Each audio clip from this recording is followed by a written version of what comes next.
Welcome to Wickless Night. There is something different about a night with no light at all, no candle burning, no lamp in the corner, just darkness, silence, and the feeling that something may be closer than it should be. Tonight's stories come from people who lived through moments they still cannot explain. A sound in an empty room, a stranger at the door, a shadow that moved when no one else was there. Before we step into the dark, leave a comment and tell me where you are listening from tonight. And if you enjoy slow, unsettling, true horror stories, subscribe to Wickless Night. Get comfortable. The lights are already gone.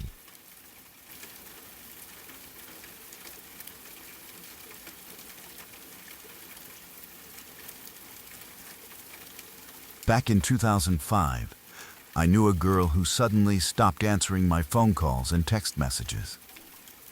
At first, I didn't think much of it. People missed calls all the time, and cell phones weren't nearly as reliable as they are today.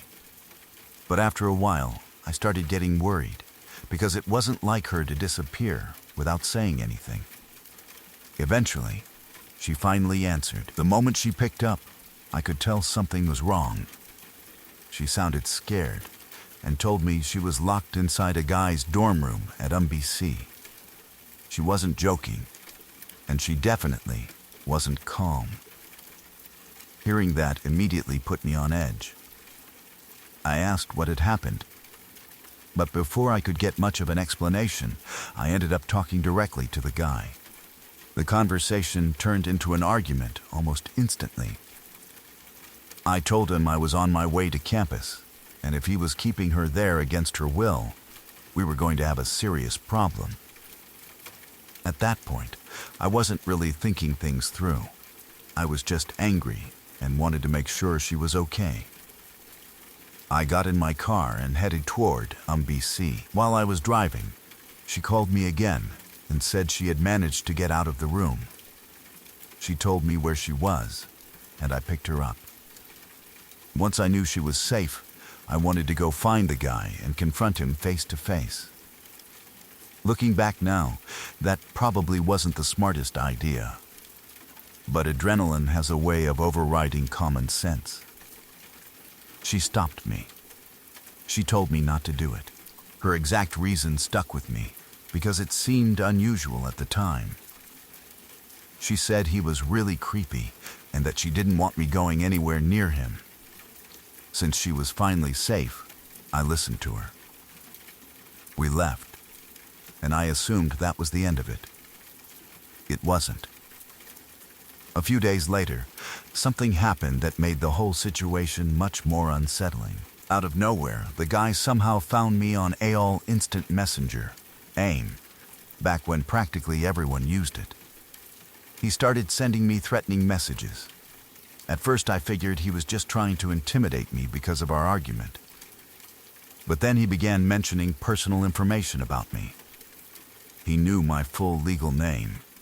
He knew where I lived. Today that might not sound quite as shocking because so much information exists online, but this was 2005. Finding someone's personal details wasn't nearly as simple as it is now. Seeing him casually list my information immediately changed the tone of the conversation. Then the threats became even more serious. He said he was going to kill both me and the girl. At the time, I didn't believe him. I assumed he was just another internet tough guy trying to scare people from behind a keyboard.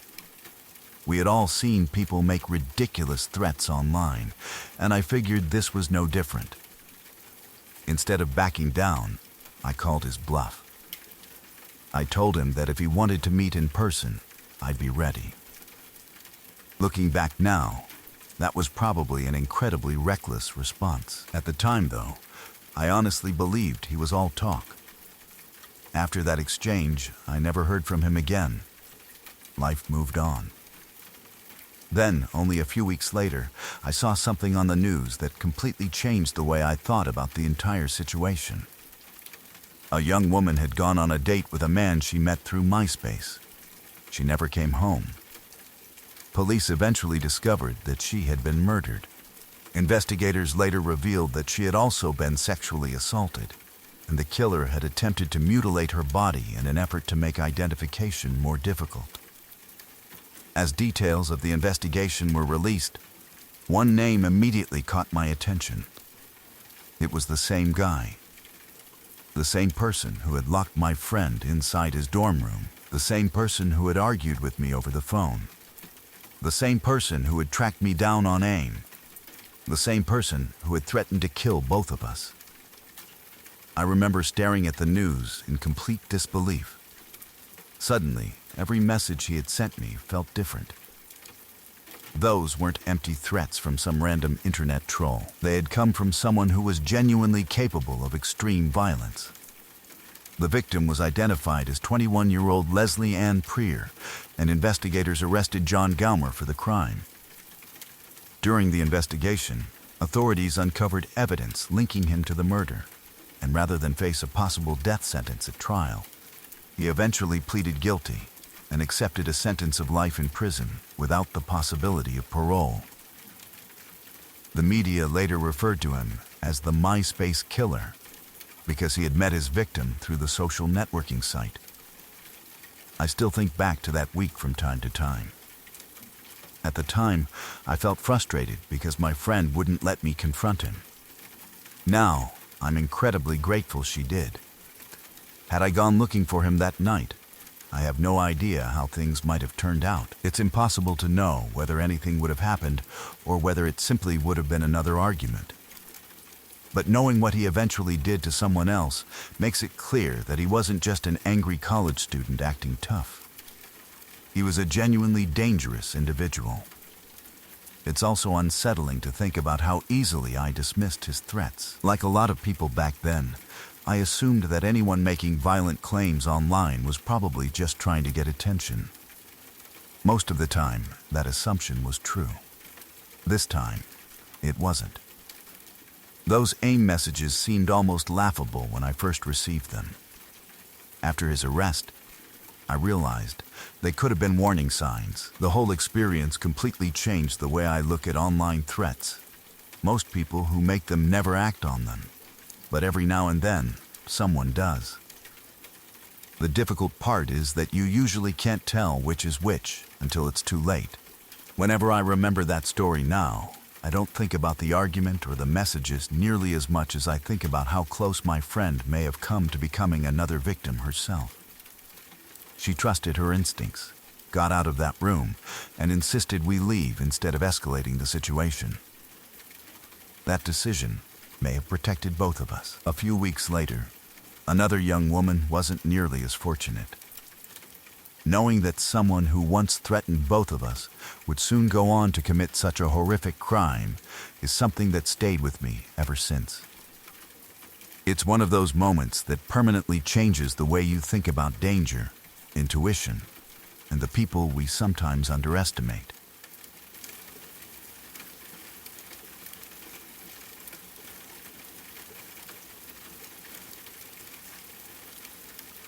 When I was about 7 or 8 years old, my family took a trip to a small family park in South Georgia. It wasn't a real lake. It was a large man-made pond that someone had dug out and turned into a place where families could spend the day. The owner had covered the shoreline with soft beach sand, planted palm trees to make it feel like a tropical getaway, and charged admission for people to come in. Families would pull up in their cars, unload coolers and grills, spend hours swimming in the water, and enjoy the afternoon together. To a kid my age, it felt like a huge adventure every time we went there. The place wasn't exactly known for being the safest attraction around. There was a giant water slide that looked exciting from a distance, but it seemed like someone was always getting hurt on it. Every visit, you could hear kids crying after wiping out or see parents rushing over to check on them. Looking back now as an adult, I'm surprised it was ever allowed to stay open. At the time, though, none of us thought much about it. We were kids, and all we cared about was getting into the water. My family always parked in the same area whenever we visited, Straight out from where we set up was a tiny sand island, sitting maybe 30 yards from the shoreline. It wasn't much more than a raised patch of sand sticking out of the water, but it felt like its own little destination. Kids would swim out to it, climb up for a minute, then jump back into the water before heading to shore again. I wasn't a particularly strong swimmer back then. Deep water made me nervous, but luckily the water between the shore and the island wasn't too deep. It was just a little higher than my head. I had figured out that if I pushed off the bottom with my feet, I could bounce my way across instead of actually swimming the whole distance. I'd dip underwater, push off the muddy bottom, pop back up for air, then repeat the process until I reached the island. It made me feel braver than I actually was.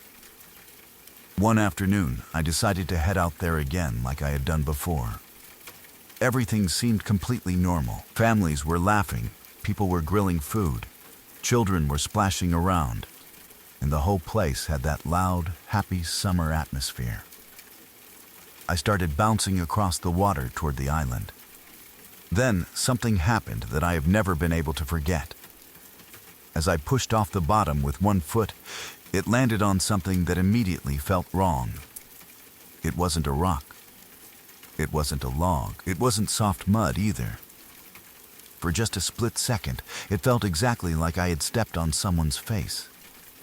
I remember feeling what seemed like a nose pressing against my toes before my foot slipped away. Then something else brushed across my foot. Hair. Long, fine hair drifting through the water. Even after all these years, that's the part that has stayed with me more than anything else. I can still remember the sensation of those strands moving between my toes with the gentle motion of the water. It wasn't tangled or rough. It floated freely, almost weightless, and that strange feeling instantly filled me with panic. I jerked my foot away as fast as I could and scrambled toward the surface. I don't remember screaming, but I remember feeling completely terrified. Every instinct told me something wasn't right. I hurried back toward the shoreline as fast as I could, bouncing through the water without looking back. By the time I reached the beach, I wanted nothing to do with going back into the lake. I just sat there on the sand. At 7 or 8 years old, I couldn't process what had happened. Kids don't automatically jump to the worst possible conclusion. I convinced myself that maybe it had been weeds, or maybe I'd stepped on something strange lying at the bottom. I tried not to think about it, even though the feeling wouldn't leave my mind. For a while, everything around me continued like normal. People kept swimming. Children kept laughing. Parents kept talking. Then, the atmosphere suddenly changed. I remember hearing adults calling out a little boy's name. At first, it sounded like any parent trying to find their child after they had wandered off. That happened all the time at crowded parks. But the voices kept getting louder. More people joined in. Soon, parents were walking quickly along the shoreline, shouting the same name over and over. You could hear the fear creeping into their voices. People started asking each other if anyone had seen the missing boy. The laughter slowly disappeared. The fun atmosphere was gone. Everyone seemed to realize something was wrong. People began searching the water. Adults waded farther out, scanning beneath the surface while others looked around the beach. Conversation stopped as everyone focused on finding the missing child. I remember sitting there quietly, watching everything unfold without really understanding what was happening. Then someone found him. His body was pulled from the water. It was right there, underneath the water near that little sand island where I had been only a short time earlier. The exact place where I had felt something beneath my foot. As a child, I didn't fully connect everything in that moment. I don't even remember anyone asking me if I had seen anything unusual. Maybe nobody knew where I had been. Maybe they assumed I had just been another kid playing in the water. Only later did the horrible realization begin to settle in. The thing I had stepped on, it almost certainly hadn't been a rock. It hadn't been driftwood. It hadn't been underwater plants. It had been the missing boy. That realization has stayed with me for decades. I'm 47 years old now, and there are countless childhood memories that have faded over time. I've forgotten birthdays, vacations, names of old classmates, and hundreds of other moments that once seemed important. But I have never forgotten that feeling. Sometimes memories fade around the edges until they're almost impossible to picture clearly. This one never did. If I close my eyes today, I can still remember bouncing through that water. I can remember my foot coming down. I can remember that brief moment of pressure against what felt like a nose. Most of all, I remember the hair. It drifted so naturally through the water that there was nothing dramatic about it. That almost makes it worse. It wasn't tangled around my foot or grabbing at me like something from a horror movie. It simply floated between my toes with the slow movement of the water before I instinctively pulled away. It's amazing how a single physical sensation can stay locked in your memory for an entire lifetime. I've experienced far more important events since then. I've gone through school, work, relationships, and all the ordinary ups and downs of life. Yet somehow that tiny detail has never disappeared. I don't think about it every day, but every now and then something brings it back. Swimming in a lake. Walking through water where I can't see the bottom. Feeling weeds brush against my legs. Even seeing children playing at crowded beaches can remind me of that afternoon. For just a second, I'm that frightened little kid again, frozen on the shoreline and trying to understand why something felt so terribly wrong. Looking back as an adult, I also think about those parents. At the time, all I really noticed was that they were scared. I remember hearing them desperately calling their son's name over and over, asking strangers if anyone had seen him. Their voices carried across the water, becoming more frantic with every minute that passed. As a child, I couldn't fully understand what they were feeling. As an adult, I can't imagine the terror of realizing your child is missing near the water. Every second must have felt endless. Every unanswered call would have made the fear even worse. Then came the moment nobody ever wants to experience. The search ended. Not with relief, but with heartbreak. I don't know anything about that little boy beyond what happened that day. I don't know his name anymore. I don't know how long he had been underwater before anyone realized he was missing. I don't know exactly how the accident happened. What I do know is that, without realizing it, I crossed paths with one of the saddest moments of someone else's life. At 7 or 8 years old, I had no way of understanding it. Now, decades later, I understand far more than I wish I did. People often talk about memories they can never erase. Usually it's because of something they saw. Mine isn't really visual. It's physical. A single sensation. Hair drifting gently through the water between my toes. Nearly 40 years have passed since that summer day at a small man-made lake in South Georgia. And out of everything I remember from my childhood, that feeling remains clearer than almost anything else. Some memories fade. That one never did.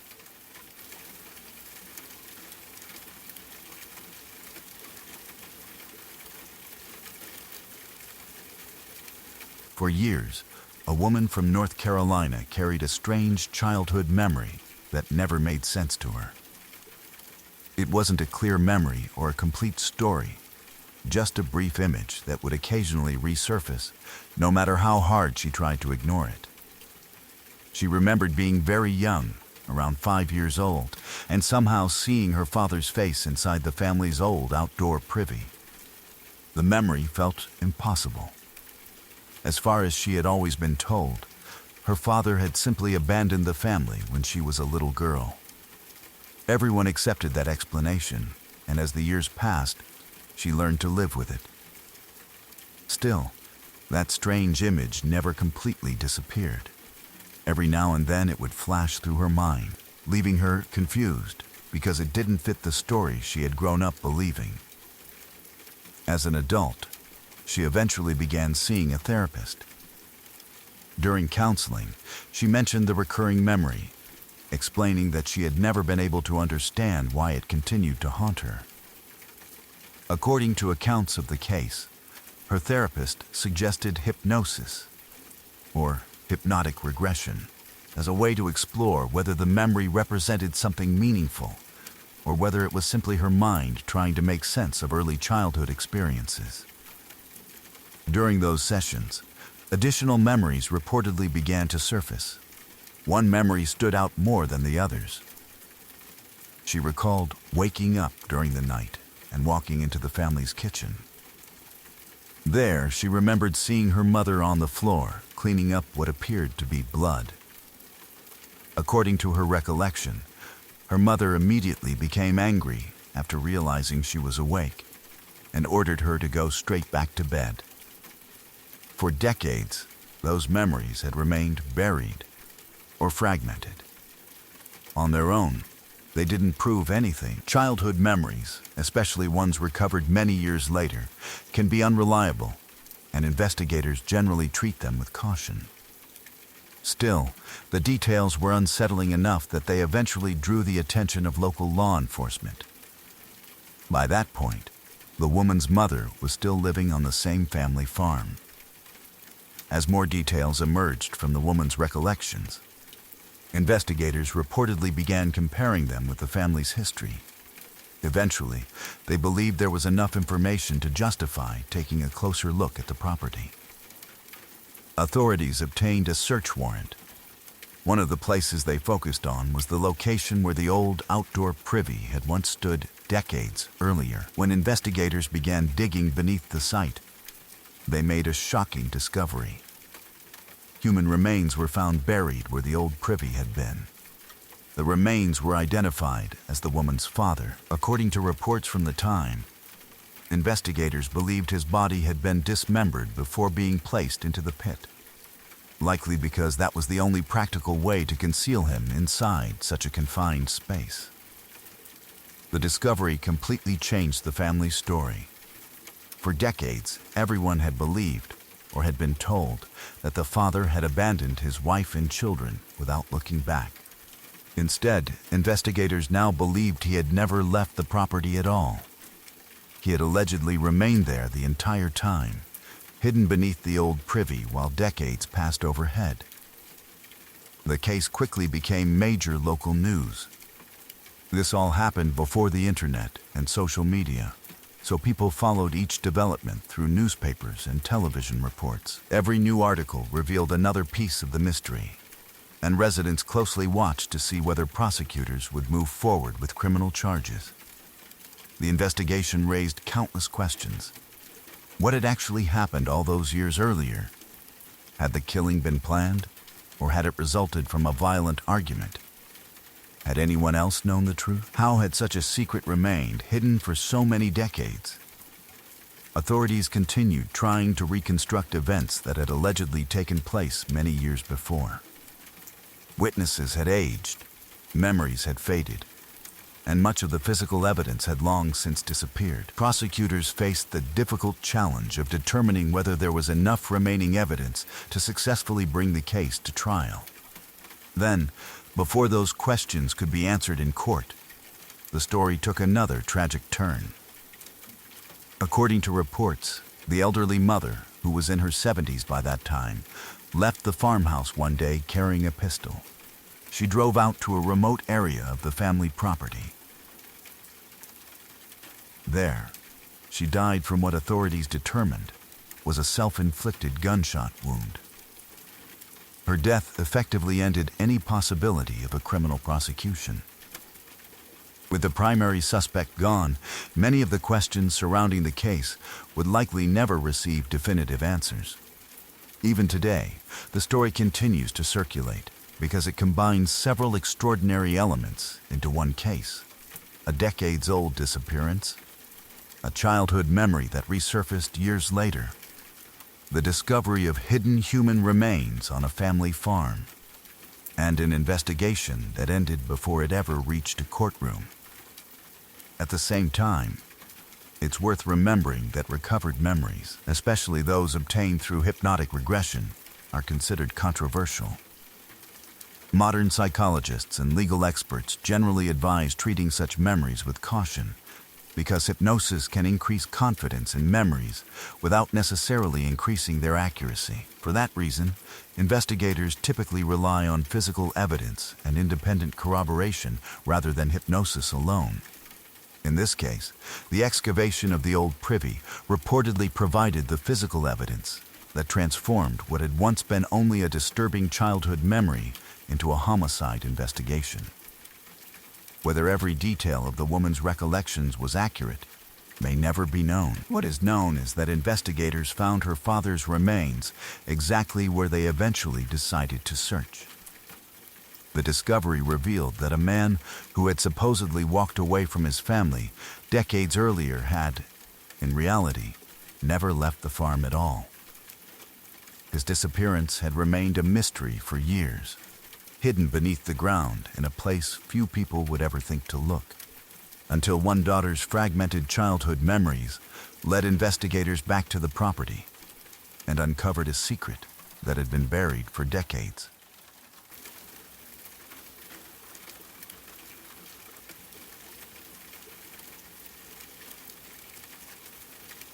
A few years ago, I lost a close friend to what was later confirmed to be a drug overdose. At the time this happened, though, none of us knew the truth yet. He had simply disappeared, and everyone around him was still trying to figure out what had happened. Those days were filled with uncertainty. People were calling each other, sending messages, and hoping someone had heard from him. Every new rumor seemed to contradict the last one. Part of me wanted to believe he would eventually show up and explain everything, while another part feared something terrible had happened. A couple of days after he disappeared, I had one of the most vivid dreams of my life. Even now, years later, I can remember it with incredible detail. It didn't feel like an ordinary dream. It felt intense, almost painfully real. The sounds, the emotions, and even the conversations felt sharper than any dream I'd ever had before. The first thing I remember is desperately calling his name. I wasn't simply shouting, I was screaming as loudly as I possibly could, again and again. I kept yelling his name with everything I had, trying to find him. The effort felt so real that my throat actually hurt inside the dream. Every scream felt physically painful, as though I had been shouting for hours. I couldn't see where he was. I just knew I had to keep searching. Eventually, after what felt like a very long time, I finally found him. He wasn't alone. He was standing in what looked like a line. I couldn't tell where the line began or where it ended. It simply stretched farther than I could see. The people standing around him immediately caught my attention. They weren't exactly people. They had human shapes, but they didn't have faces. No eyes, no mouths, no recognizable features at all. Each one looked like the outline of a person, but without any real identity. It was deeply unsettling. Despite everything strange about the place, my attention stayed focused on my friend. The moment I saw him, I felt an enormous sense of relief. He looked back at me with an expression that I still remember clearly. He seemed confused. He also looked scared. But there was something else about his expression. It felt like he was trying very hard not to show how frightened he actually was. Almost like someone pretending everything was okay because they didn't want to worry anyone else. That was exactly how he had often behaved in real life. He would hide his struggles behind a calm face. Seeing that same expression in the dream made everything feel even more real. The first thing I asked him was simple. "Are you okay?" He answered almost immediately. Yeah, but something about the answer didn't convince me. He said he was okay, yet he still looked uncertain. It felt like he wanted me to believe him, even if he wasn't completely sure himself. Then he said something that I've never forgotten. He told me he wasn't alone. As he said it, he pointed toward the faceless figures standing beside him. The moment he pointed at them, every one of them turned toward me. I can't explain why that moment frightened me so much. None of them moved aggressively. None of them spoke. They simply turned their attention toward me all at once. The atmosphere instantly changed. Until then, I'd been completely focused on my friend. Now I suddenly felt as though I wasn't supposed to be there. It was an overwhelming feeling. Not exactly fear. More like I had entered a place where I didn't belong. It felt deeply unwelcome. My friend seemed surprised that I had somehow found him, almost as though he hadn't expected me to be there at all. He started talking. I don't remember exactly what he was about to say. I've tried for years to remember his words, but that part of the dream has always remained just out of reach. I only remember that he had just begun speaking. Then everything ended instantly. A loud crash echoed through my house. It sounded like a door slamming with incredible force. The noise was so loud that it pulled me awake immediately. I sat straight up in bed. My heart was racing. For several seconds, I honestly wasn't sure whether I was awake or still dreaming. The dream had felt unbelievably real. Not only visually real, emotionally real. Even the sounds inside the dream seemed unusually loud and vivid. It took me a few moments to gather myself. Eventually, I got out of bed and checked the house. I expected to find that a window had blown open, or that someone had slammed a door. Everything seemed normal. I couldn't immediately find anything that explained the noise. The whole experience stayed with me throughout the day. At the time, I still didn't know what had happened to my friend. I just couldn't shake the feeling that the dream had been different from any I'd ever had before. Not long afterward, we learned the truth. He had died from a drug overdose. Hearing that news completely changed the way I remembered the dream. Suddenly, every detail felt heavier. The line, the faceless figures, his expression, the feeling that I wasn't supposed to be there. Whether those details meant anything beyond my own subconscious is something I honestly can't answer. I've thought about it many times over the years. Part of me believes the dream may simply have been my mind trying to process uncertainty. Even before we officially learned about his death, perhaps some part of me already feared the worst. Our brains are remarkably good at piecing together subtle clues without us consciously realizing it. Dreams often combine emotions, memories, and fears into stories that feel incredibly meaningful. That explanation makes a lot of sense. At the same time, it's difficult to ignore how unusually vivid the experience was. I've had countless dreams throughout my life. Most disappear from memory within hours. This one never did. I still remember screaming his name. I still remember finally finding him. I still remember his face. I remember asking whether he was okay. I remember him saying he wasn't alone. Most of all, I remember those faceless figures turning toward me the instant he pointed at them. That image has never faded. I've also wondered about the loud door slam that woke me up. Maybe someone in the house really did close a door. Maybe a draft caused it. Maybe the sound itself became incorporated into the dream at the exact moment I was waking up. Something sleep researchers know can happen. That's entirely possible. The timing certainly fits. Even so, the transition from the dream to waking felt seamless enough that it's always stood out in my memory. I'm careful not to claim that the dream was supernatural. There are many perfectly reasonable explanations. Grief, anxiety, subconscious awareness, and the strange ways our minds process uncertainty during sleep can create experiences that feel astonishingly real. I recognize all of that. Still, I can't deny how profoundly the dream affected me. It didn't feel symbolic while I was inside it. It felt like a conversation. It felt like I'd actually found him somewhere. Whether that feeling came entirely from my own mind or from something beyond my understanding is something I'll probably never know. Sometimes I think about the expression on his face more than anything else. He wasn't smiling. He wasn't panicking. He simply looked like someone trying to stay strong in a place he didn't fully understand. That image has stayed with me ever since. Whenever people ask if I've ever experienced something I couldn't explain, this is usually the first story that comes to mind. Not because I can prove it meant anything supernatural. I can't.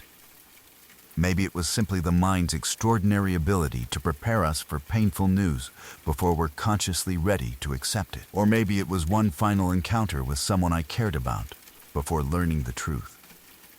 I'll never know which explanation is correct. What I do know is that I've never had another dream quite like it. It remains the loudest, most vivid, and most emotionally intense dream I've ever experienced. Even now, years later, I can still picture that endless line of silent figures, my friends standing among them looking surprised to see me, and the overwhelming feeling that I had stepped into a place where I was never meant to be. Then, just as he began to speak, everything was interrupted by the violent sound of a door slamming somewhere in my house, pulling me back into the waking world before I could hear whatever it was he was about to say. To this day, that's the part I think about the most. Not what I saw, not even how real it felt, but the words I never got to hear.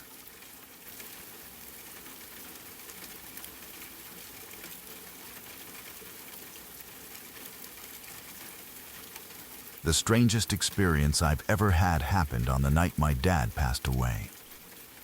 I've gone over that night in my mind countless times, trying to figure out whether there was a logical explanation for everything that happened. Maybe there was.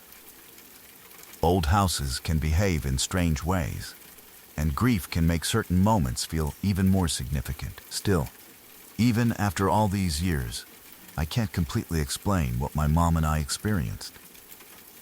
At the time, my dad was receiving hospice care at home.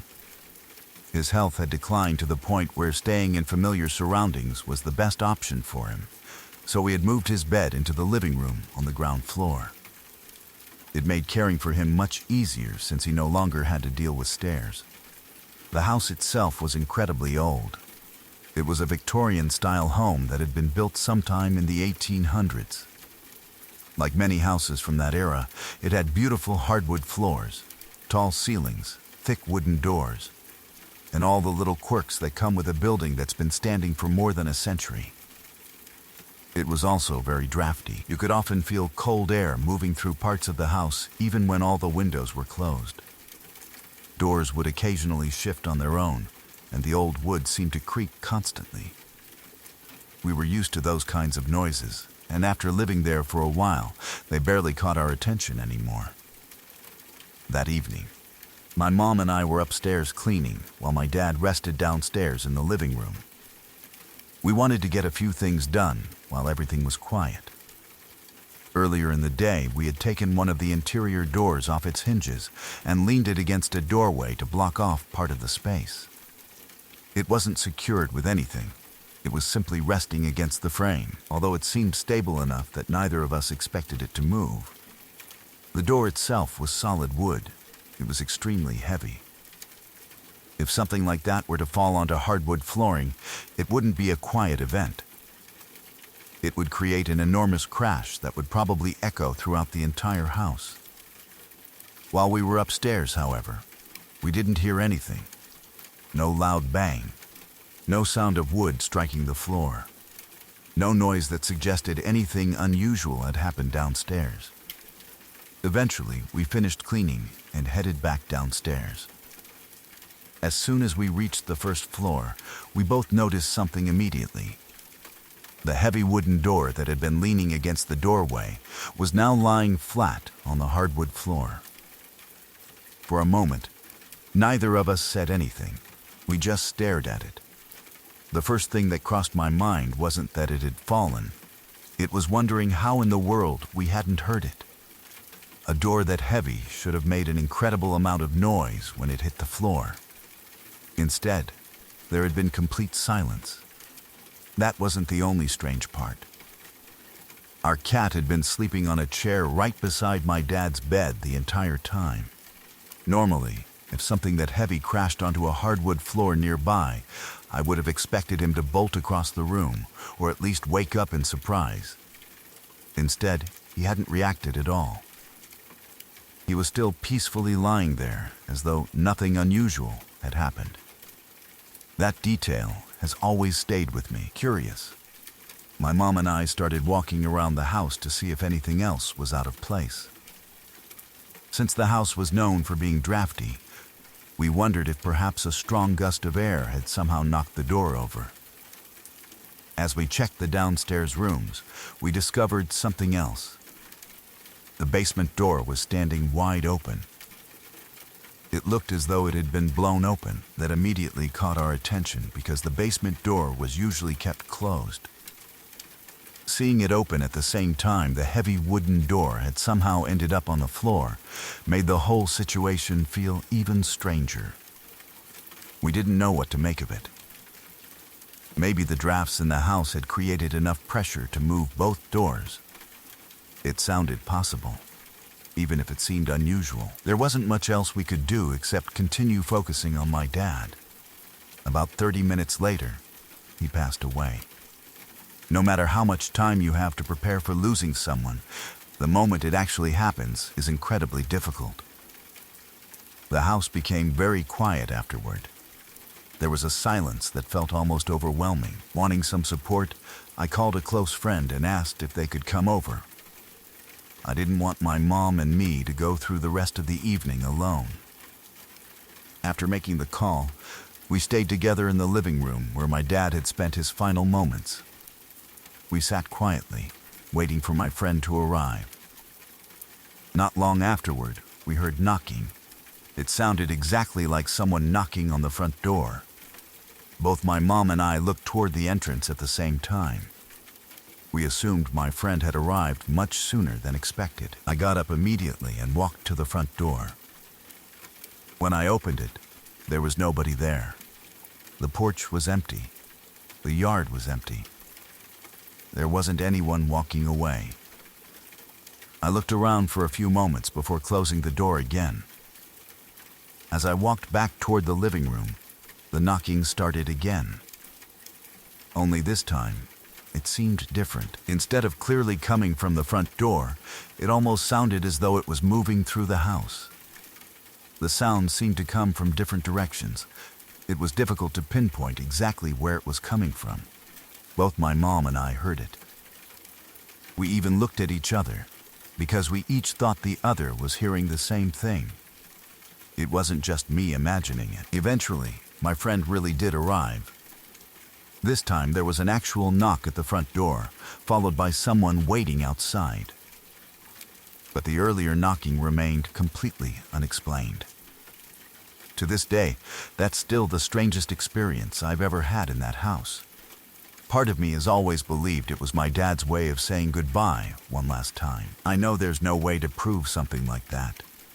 It's simply how the experience felt to me. I've also spent years considering more ordinary explanations. Old Victorian homes can be unpredictable. Air pressure changes can move doors. Foundations settle. Wood expands and contracts. Heavy objects can occasionally shift in unexpected ways. There are also psychological factors to consider. The night a loved one dies is one of the most emotionally intense experiences a person can go through. Stress, exhaustion, and grief can all affect how we interpret unusual events and how vividly we remember them afterward. I recognize all of that. Still, there are details I find difficult to forget. The heavy wooden door lying on the floor without either of us hearing it fall. The cat sleeping peacefully beside my dad without reacting. The basement door standing open. The unexplained knocking that both my mother and I heard. Even if every one of those events had a perfectly logical explanation, experiencing them all on the same night left a lasting impression. The history of the house only added to the feeling that something about it was different. It had been standing since the 19th century, and over the years I'd heard stories that families in homes like ours used their front living rooms as funeral parlors before modern funeral homes became common. I never researched whether that specifically applied to our house, but it was interesting to think that generations before us may have gathered in that very room to say goodbye to loved ones. There was another tragedy connected to the house as well. Years before, my dad's significant other had unexpectedly taken her own life there. Knowing that history made the house feel emotionally heavy long before the night my father passed away. Living there was never particularly comfortable. It wasn't because I constantly saw strange things. It was more the feeling the house gave me. Doors would somehow end up open when I was certain I'd closed them. Kitchen cupboards often seemed to be standing open for no obvious reason. Sometimes it honestly felt like I spent more time closing doors and cabinets than opening them. Again, there are practical explanations for those things. Old houses settle. Uneven floors can cause doors to swing open. Loose latches don't always stay closed. I understand that. Even so, the atmosphere inside that house always felt different from anywhere else I'd lived. It carried a strange sense of unease that I could never quite explain. Whenever people ask if I've ever experienced something that felt paranormal, this is the story I always think about first. Not because I can prove that anything supernatural happened. I can't. There may be perfectly reasonable explanations for every event that took place that night. But when I remember those final hours with my dad, I don't think about each strange occurrence individually. I remember the entire sequence. My mom and I quietly cleaning upstairs, coming downstairs to find a heavy wooden door lying on the floor without having heard it fall, discovering the basement door standing wide open, sitting beside my dad during his final moments. Hearing mysterious knocking that both of us believed was someone arriving at the front door, and then realizing there was no one there. Whether those events were nothing more than remarkable coincidences or something I'll never fully understand is impossible to say. Maybe the old house was simply behaving like old houses often do. Maybe grief made every unusual detail feel more meaningful than it otherwise would have. Or maybe, just maybe, my dad found one final way to let us know he was at peace before saying goodbye. I'll probably never know the answer. What I do know is that I've never forgotten that night. The old Victorian house is just another building now, but whenever I think back to those final hours with my father, I remember more than the sadness of losing him. I remember a series of strange events that neither my mother nor I could explain, and a feeling that, for just one night, the house itself seemed to share in saying farewell.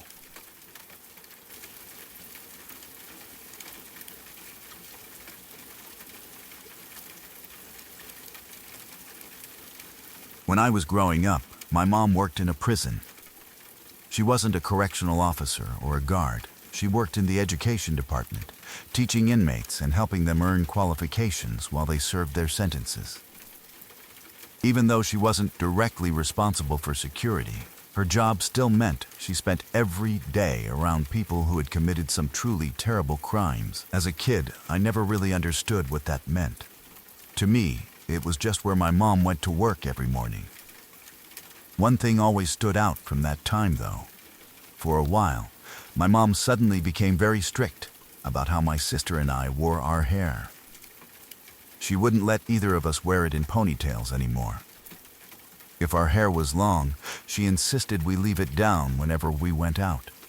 At the time, she never explained why. I was a complete tomboy, and I absolutely hated having my hair down. It got in my face whenever I ran around or played outside. I constantly complained because I wanted to tie it back like every other kid my age. Eventually, after hearing me argue about it enough times, my mom gave in and let me cut my hair short instead. Once it was short, there was no need for a ponytail anymore, and that seemed to satisfy her. I thought it was a strange rule, but kids don't usually question their parents forever. Eventually, I stopped thinking about it. Years later, after I was grown up, I finally learned the real reason behind it. My mom told me that around the same time she had started enforcing that rule, a new inmate had arrived at the prison where she worked. He wasn't there for theft or assault. He had committed a crime so horrifying that even after all those years, my mom still struggled to talk about it. According to what she told me, the man had murdered his own 5-year-old daughter after subjecting her to unimaginable abuse. The details were horrific. He assaulted the little girl with a beer bottle, and during the attack, the bottle shattered, causing catastrophic injuries. Instead of getting help, he left her to die from her injuries. After she died, he wrapped her body inside a carpet and hid her in the attic of the house, apparently believing no one would find her. Eventually, he was caught while trying to move the body, and the crime was uncovered. Just hearing that story years later made me feel sick. But what disturbed my mother even more wasn't only the crime itself, it was the man.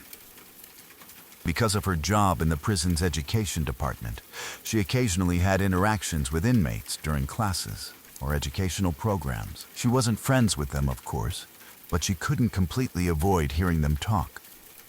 This inmate apparently liked talking about his daughter, not with guilt, not with regret. He referred to her as his girl. He would describe how beautiful she had been and talk about her in a way that made everyone around him deeply uncomfortable. According to my mom, one subject kept coming up over and over again: the back of her neck. He would talk about how pretty it looked when little girls wore their hair tied up. He described how delicate the back of the neck was, how much he liked seeing it exposed, and how easy it was to grab someone by their ponytail. The conversations weren't emotional confessions. They were unsettling observations delivered almost casually, as though he saw nothing wrong with what he was saying. My mom told me that hearing those comments changed something inside her. Every day at work, she was forced to listen to someone capable of thinking that way. Then she'd come home and see her own daughters with their hair tied up exactly the way he had described. She knew, logically, that there was no connection between us and him. She knew he was locked behind prison walls.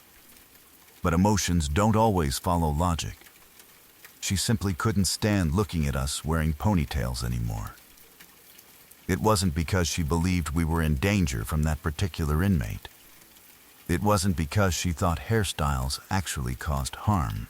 It was because every time she saw the back of our necks exposed, she immediately remembered the disgusting things that man had said. Those images followed her home from work. She never wanted us connected, even accidentally, to something that reminded her of him. As a child, I interpreted it as another one of those random parenting rules that never made sense. Parents often make decisions kids don't understand, and I figured this was just one more example. Looking back now, I realize it had nothing to do with control. It was trauma. My mom spent her days surrounded by people most of us hope we never meet in our entire lives. She listened to stories, saw case files, and encountered offenders whose crimes were almost impossible to comprehend. Even though she wasn't a prison guard, simply working in that environment exposed her to things that stayed with her long after she came home.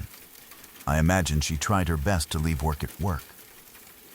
But some things don't stay behind prison walls. Some conversations follow you home. Some faces linger in your memory. Some words replay in your head long after you've heard them. As a parent herself, hearing someone describe his own child that way must have been unbearable. Instead of talking to my sister and me about it, which obviously wouldn't have been appropriate for young children, she did the only thing she felt she could do. She changed our hairstyles. At the time, I thought she was being unfair. I argued. I complained. I begged to wear my hair however I wanted. Now that I'm older, I wish I could go back and tell her I understood. She wasn't trying to punish us. She was trying to protect her own peace of mind. Sometimes people assume that working in a prison only affects correctional officers, but that's far from true. Teachers, counselors, medical staff, psychologists, and administrative employees are all exposed to the same offenders. Even if they aren't responsible for security, they're still confronted with the reality of what some people are capable of. That kind of exposure leaves marks you can't always see. You don't come home with cuts or bruises. You come home carrying memories. You carry conversations you'd rather forget. You carry details that replay without warning. For my mom, one of those details became something as ordinary as a child's ponytail. It's strange how trauma can attach itself to something completely innocent. To everyone else, a little girl with her hair tied back is just a child ready for school or playing outside on a warm afternoon. To my mom, during that period of her life, it became a painful reminder of one of the most disturbing people she had ever encountered. She never explained it while we were children, because there was no reason to burden us with something so horrifying. Instead, she quietly changed one small part of our daily routine. Only years later did I finally understand why. I still think about that conversation from time to time, not because of the inmate himself. I honestly don't care to remember people like that, but because it changed the way I viewed my mother. As a kid, I only saw a parent making a rule that didn't make any sense. As an adult, I saw someone carrying the emotional weight of her job while doing everything she could to keep that darkness from reaching her children. She couldn't erase what she had heard. She couldn't forget what that man had said. But she could look at her daughters and try, in whatever small way she knew how, to separate them from those memories. Back then, I thought cutting my hair short was simply a victory because it meant I no longer had to wear it down. Now I realize it was probably a relief for her too. It meant she no longer had to see something that brought back one of the worst conversations she'd ever been forced to endure. It's amazing how children can go years without understanding the reasons behind their parents' behavior. We often assume they're being strict, overprotective, or unreasonable. Sometimes, though, those decisions come from experiences we know nothing about. Sometimes they're carrying burdens they hope we never have to understand. Looking back now, I don't remember the arguments about my hair nearly as much as I remember finally learning the truth.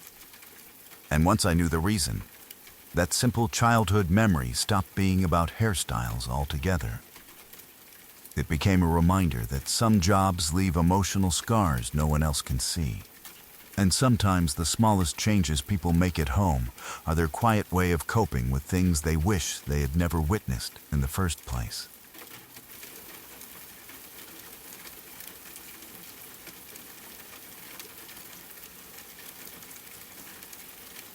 Before the next story begins, thank you for staying here in the dark. If this is your first visit, subscribe to Wickless Night for more true stories made for the late hours, when the world is quiet and every little noise feels important. You can also leave a like and tell me which story has made you look around the room so far. Now, let's continue.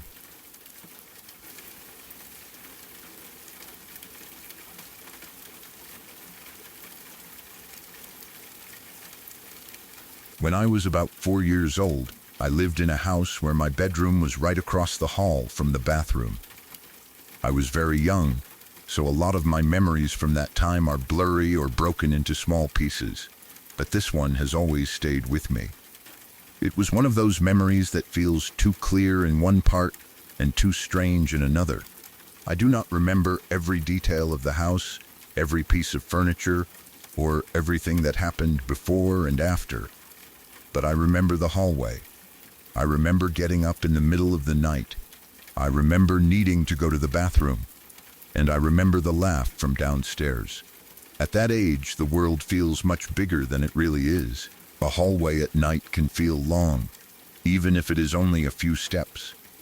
A staircase can feel like it leads down into another world. The dark corners of a house feel deeper when you are small, and even familiar rooms can become strange once everyone else is asleep. My bedroom being across from the bathroom should have made it easy. I did not have to walk through the whole house. I did not have to go downstairs. I only had to cross the hall. But when you are 4 years old and the house is quiet, even crossing the hall in the dark can feel like a little journey. One night I woke up because I had to pee. Everything in the house was quiet. No one else seemed to be awake. I got out of bed and started walking across the hall toward the bathroom. I was halfway there when I heard it. A man laughed downstairs. It was not a soft laugh. It was not a small sound that could have been a cough, a creak, or the house settling. It was loud, clear, and manic. That is the only way I can describe it. It sounded like a grown man laughing in a wild, unnatural way somewhere downstairs. Not in the hallway with me, not outside, not far away, but down below in the house. The sound was so wrong for that moment that it cut through everything. I was just a little kid trying to get to the bathroom, and suddenly there was this loud male laugh coming from a part of the house where no one should have been awake. No one was downstairs. No one was supposed to be awake at all. That is what made it terrifying. If I had heard my mom moving around, or a TV left on, or someone talking in a normal voice, maybe it would have been strange, but explainable. But this laugh did not feel normal. It did not sound like someone quietly laughing at something. It was big and sudden, and there was something manic about it, like it had too much energy behind it. Even now, when I think about it, I remember the feeling more than the exact sound. It felt like the house was no longer safe. It felt like something had announced itself from downstairs. At 4 years old, I did not have the words to explain what I had heard. I probably did not understand the idea of ghosts or hauntings in a serious way. I only knew that a man had laughed loudly from downstairs when nobody should have been there. That is enough to scare a child deeply. A child does not need a theory. A child does not need proof. A child hears something impossible in the dark and knows, with their whole body, that something is wrong. I do not remember what I did right after. Maybe I ran to the bathroom. Maybe I ran back to bed. Maybe I froze in the hallway for a few seconds, too scared to move. That part of the memory is not as clear as the laugh itself. But the sound stayed with me. It became one of those strange childhood moments that you keep tucked away, half wondering if it really happened the way you remember it. Childhood memories can be unreliable, and I know that. But some memories hold a feeling that is hard to dismiss. This one always felt real. The stranger part is that my mom has her own experience connected to a man's voice in that house, or at least around that time in our lives. She once told me that she heard a man's voice yell right in her ear to wake up. Not a voice from another room, not something from outside. Right in her ear, a sudden male voice telling her to wake up. I do not remember if that happened around the same exact time I heard the laugh, or if it was earlier or later, but the fact that both of us had experiences involving a man's voice has always bothered me. There is something especially unsettling about a voice in a house that does not belong to anyone living there. Houses have their own normal sounds. Pipes knock, floors creak, wind pushes against windows, appliances hum. But a voice is different. A voice feels intentional. A laugh feels intentional. A man yelling directly into someone's ear to wake up feels very intentional. Those are not random noises that are easy to explain away as the house settling. They feel like something communicating, or at least something making itself known. My mom's experience also makes me wonder if mine was not just a child's imagination. If I had been the only one who ever heard anything strange, it would be easier to say, maybe I was half asleep. Maybe I dreamed it. Maybe a noise from outside turned into a laugh in my mind. But my mom, hearing a man's voice too, adds another layer. It does not prove anything, but it makes the memory feel less isolated. It makes it feel like maybe there was something in that house, or something around us, that both of us were able to hear in different ways. The fact that I was so young makes it even harder to sort out. Children are open to things adults ignore, or at least that is what some people believe. Children also have vivid imaginations and can misread sounds. Both things can be true. I do not want to pretend I have a perfect explanation. All I know is that I heard a man laugh loudly and wildly from downstairs when no one was awake, and years later, my mom said she had once heard a man's voice yell in her ear to wake up. Those two memories sit next to each other in my mind like pieces of the same puzzle, even though I do not know if they truly belong together. The laugh was not the only strange memory I have with my mom, though. There was another experience years later that had nothing to do with voices, but it was just as hard to explain. I was older then, maybe somewhere between 8 and 10 years old. My mom and I were driving home one evening, and we saw the moon in a way I have never seen it before or since. The moon was huge. That sounds simple, and I know people say that all the time. People talk about supermoons, harvest moons, moon illusions, the moon looking large near the horizon, and all of that. I understand those explanations. I know the moon can appear bigger when it is low in the sky, and I know pictures often fail to capture the way it looks to the eye. But what we saw did not feel like a normal large moon. It looked so enormous that only half of it was visible over the horizon. The rest of it seemed below the edge of the world. It looked like something out of an apocalyptic scene, like the moon had moved too close to Earth and was rising up behind the land.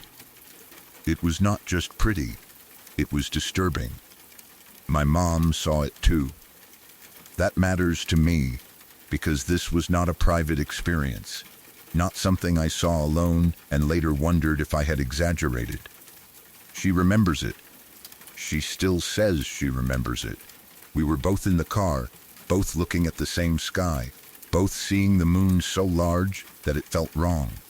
I do not remember every detail of the drive, but I remember the feeling of seeing it there, huge and low, taking up the horizon in a way that made the world feel small beneath it. It looked close, too close. That is the part I have never been able to match to anything I have found online. I have searched for pictures, trying to find a photo that looks like what we saw, but nothing really matches. There are beautiful pictures of large moons over cities, mountains, oceans, and fields. There are photos taken with long lenses that make the moon look massive behind objects. There are images of red moons, orange moons, supermoons, and lunar events, but none of them look exactly like the thing we saw that evening. None of them capture that feeling of the moon being so large that it seemed apocalyptic. Maybe it was some kind of moon illusion. Maybe the horizon, the weather, the angle, and our position in the car all combined to make it look larger than it was. Maybe there was some atmospheric effect that made it appear distorted and enormous. I understand that there are possible explanations, but the memory still feels different from any ordinary full moon I have ever seen. My mom and I have both seen plenty of moons since then. We have seen big moons near the horizon. We have seen bright full moons. We have seen beautiful moonrises, but we have never seen anything like that again. That is what makes it stand out. If it were just a normal large moon, we should have seen something similar at least once more in all these years. But we have not. The memory remains alone. One evening drive, one impossible-looking moon, one shared moment of staring at something in the sky that looked too close to be real. The feeling was not exactly fear, but it was close. It was awe mixed with dread. The moon is familiar. It is one of the most familiar things in the world. You grow up seeing it. You expect it to be there. But when something familiar looks wrong, it can be more unsettling than something completely unknown. A strange creature in the woods is scary because it does not belong there. But the moon looking wrong is scary because the sky itself feels wrong. The thing you trust to stay distant and steady suddenly feels near and huge, and for a moment the whole world feels out of scale. That is how it felt to me, like the sky had shifted. I think that is why I still remember it so clearly. I was young, but old enough to understand that what I was seeing was unusual. I was not a toddler misreading the world. I knew what the moon looked like. My mom knew what the moon looked like. And that night, it did not look right.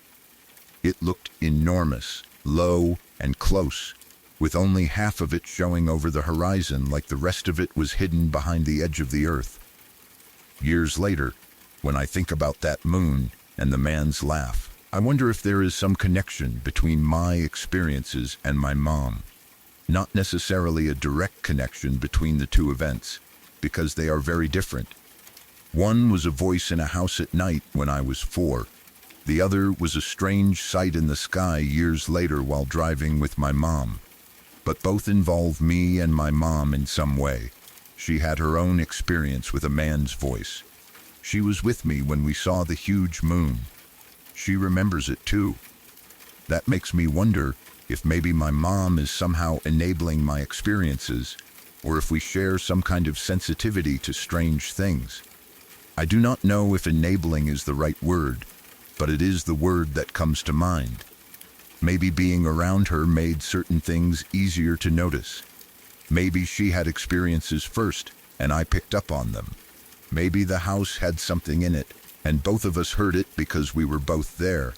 Maybe the moon was just something strange we happened to witness together. Or maybe there is no connection at all, and I am only linking the stories because she appears in both of them. The mind naturally looks for patterns, but sometimes patterns feel too strange to ignore. The man's laugh is the more traditionally creepy memory. A child in a dark hallway, a bathroom across the way, a loud manic laugh from downstairs, no one awake. It has the shape of a haunting. It feels like something inside a house, making itself known. My mom's voice experience fits that same feeling, a male voice close to her ear, yelling at her to wake up. Those two things feel connected because they both involve a male presence that should not have been there. The moon memory is different. It does not feel like a haunting. It feels more like a reality glitch, or a strange natural event that looked so extreme it became frightening. It was not inside the house. It was outside, huge and visible, shared by both of us. But it still left the same kind of question behind. What did we see, and why have we never seen it again? I think the reason both stories stay with me is because they were witnessed through ordinary life. I was not looking for anything paranormal. I was not trying to scare myself. I was not in a haunted attraction or watching a scary movie. I was just a child going to the bathroom. Then, years later, I was just riding home with my mom. Both times, something strange entered a normal moment without warning. That is the kind of thing that changes how you remember a place or a night. The hallway is not just a hallway anymore. The moon is not just the moon anymore. The house with the bathroom across the hall becomes the house where a man laughed downstairs when nobody was awake. The evening drive becomes the night we saw the moon looking close enough to end the world. And my mom becomes part of both memories, either through her own experience or because she was there beside me. I have tried to be reasonable about it. I know memories from early childhood can be strange. I know the moon can look larger near the horizon. I know sounds can travel through houses in odd ways. I know people can hear things when they are waking or sleeping. I understand all of that. But reason does not fully erase the feeling. It does not erase the way the laugh sounded wrong. It does not erase the way my mom described a man's voice in her ear. It does not erase the image of that enormous moon sitting halfway above the horizon, like something impossible. And maybe that is why I keep thinking about my mom's role in it. If she had not remembered the moon, I might have doubted myself more. If she had not told me about the man's voice, I might have filed the laugh away as just a strange childhood fear. But because she is connected to both, the stories feel less like random moments and more like part of a pattern. Maybe not a clear pattern, but something. I do not know what that pattern means. Maybe my mom and I both just notice strange things. Maybe we both remember them more strongly than other people would. Maybe some families carry stories like this because more than one person is open to experiencing them. Or maybe there is nothing supernatural about it, and the connection is only emotional. A child experiences the world through their parent. If your mom takes something seriously, you remember it differently. If your mom remembers the same huge moon, it becomes more real in your mind. If your mom admits she heard a man's voice too, your own memory feels validated. But even if that is all it is, the stories are still strange. I can still imagine myself as a 4-year-old, small and half asleep, stepping into the hallway because I needed the bathroom. The house quiet around me. The darkness downstairs. Then that sudden loud laugh rising from below, manic and male, where no man should have been laughing. I can still imagine the shock of stopping there in the hallway, caught between my bedroom and the bathroom, feeling the safety of the house disappear in one sound. I can still imagine sitting in the car with my mom years later, looking out and seeing the moon so large that it seemed impossible, only half of it visible over the horizon, like the rest was hidden behind the edge of the world. I can remember the feeling that it looked apocalyptic, that it looked too close, that the sky itself felt wrong. And I know my mom remembers it too. Those memories are different, but they both leave me with the same kind of unease. Not the kind that makes you scream, but the kind that makes you think years later. The kind that makes you wonder what was really happening and whether someone else being there made it more real or more possible. Maybe my mom was not enabling anything. Maybe she was simply present for some of the strangest moments of my life. Maybe the house had something in it, and the moon was just a rare visual effect. Maybe the man's laugh and the giant moon have nothing to do with each other. But after writing them out and seeing how she connects to both, I cannot help wondering. Because when I was 4, I heard a man laugh loudly from downstairs in a sleeping house. My mom once heard a man's voice yell right in her ear to wake up. And years later, the two of us saw a moon so huge and close-looking that neither of us has ever found a photo that matches it, or seen anything like it again. Maybe those are all separate things. Or maybe, somehow, my mom and I were both tuned in to something strange.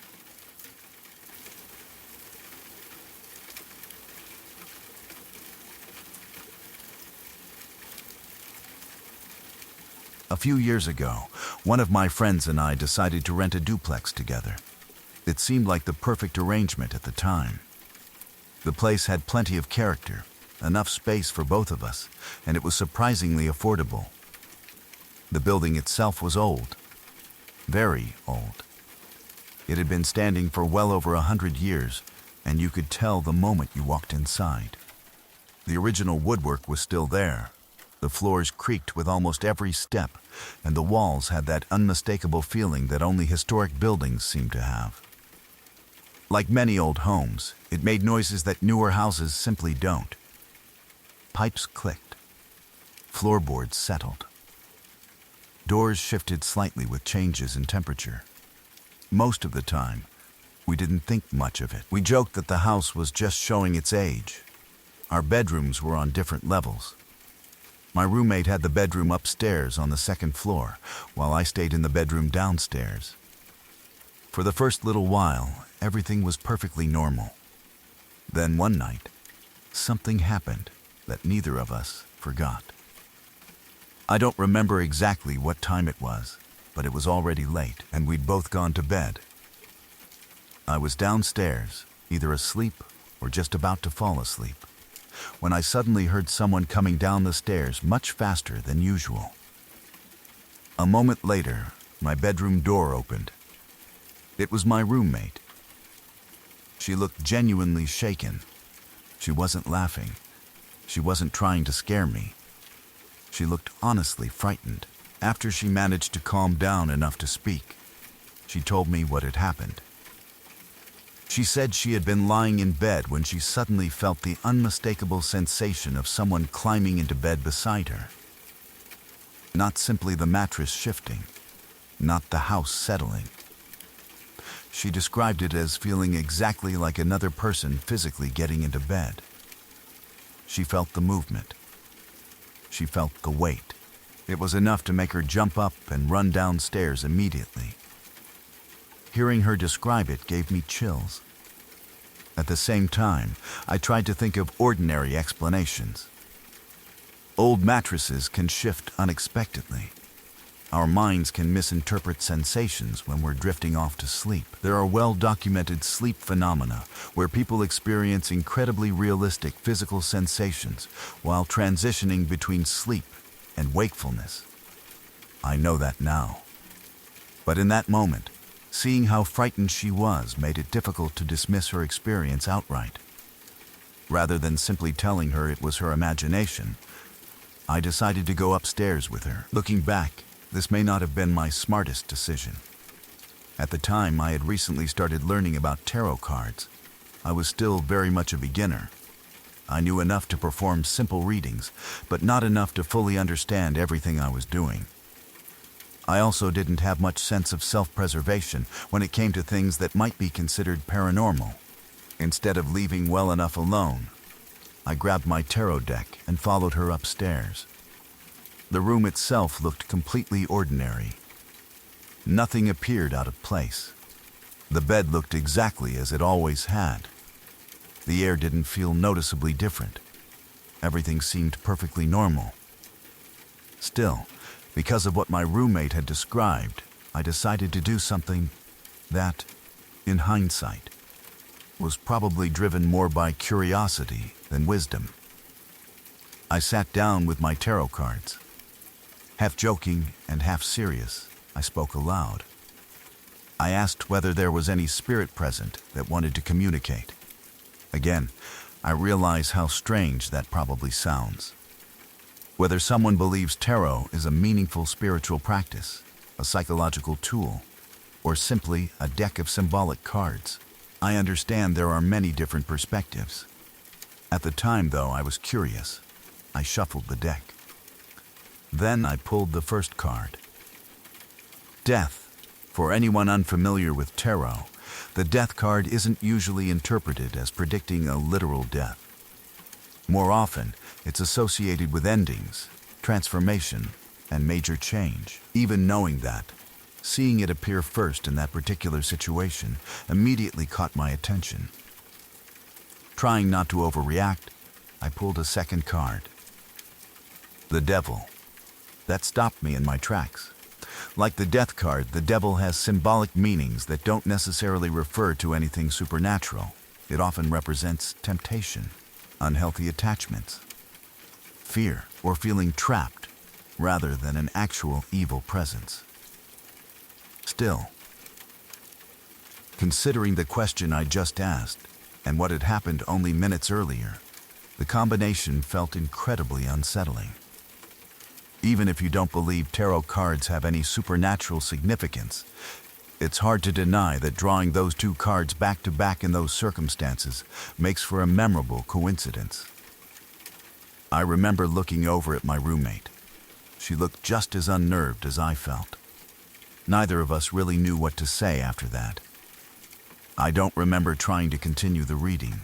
I think we both had enough. Eventually, we put the cards away and tried to settle down for the night. I honestly don't remember whether either of us slept particularly well afterward. Over the years, I've thought about that night many times. I've also learned much more about tarot than I knew back then. Today I understand that every card carries a wide range of symbolic meanings. Neither death nor the devil automatically represents something sinister. In fact, experienced tarot readers often view those cards in far less frightening ways than beginners do. Knowing that gives me a more balanced perspective now than I had at the time. I've also learned more about sleep-related experiences. Many people report vivid sensations of someone sitting on their bed, lying beside them, or even touching them while they're in states between sleeping and waking.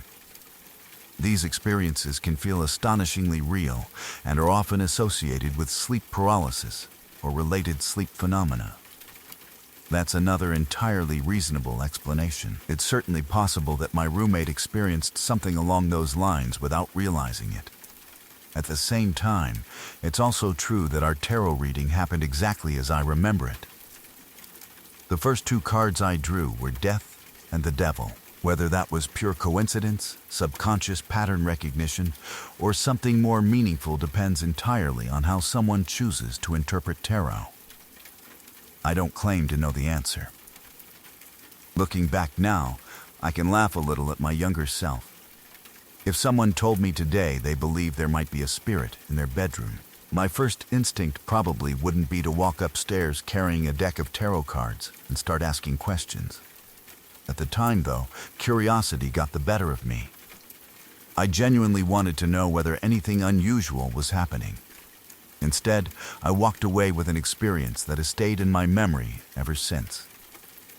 Whenever people ask whether I've ever experienced anything that felt paranormal, this is one of the first stories that comes to mind.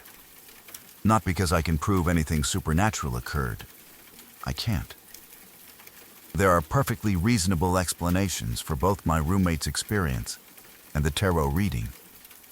Sleep-related sensations are well documented. Tarot cards are interpreted very differently depending on the reader, and unlikely combinations naturally happen from time to time. I recognize all of that.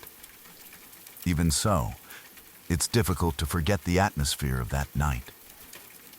An old duplex. A frightened roommate convinced someone had climbed into bed beside her.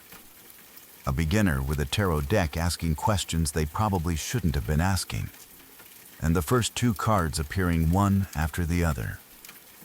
Death. Then, the devil, whether it was coincidence, symbolism, psychology, or something that can't easily be explained, I honestly don't know. All I know is that the experience left both of us unsettled. And even years later, whenever I think back to that old 100-year-old duplex, that's the first memory that comes to mind. It wasn't the creaking floors or the age of the building that made the strongest impression. It was the look on my roommate's face when she ran downstairs, convinced someone had climbed into bed with her, followed by one of the most unforgettable tarot pulls I've ever had. To this day, I still can't say with certainty what happened that night. Maybe it was nothing more than an extraordinary coincidence. Or maybe it was one of those experiences that simply leaves you wondering long after you've stopped looking for answers.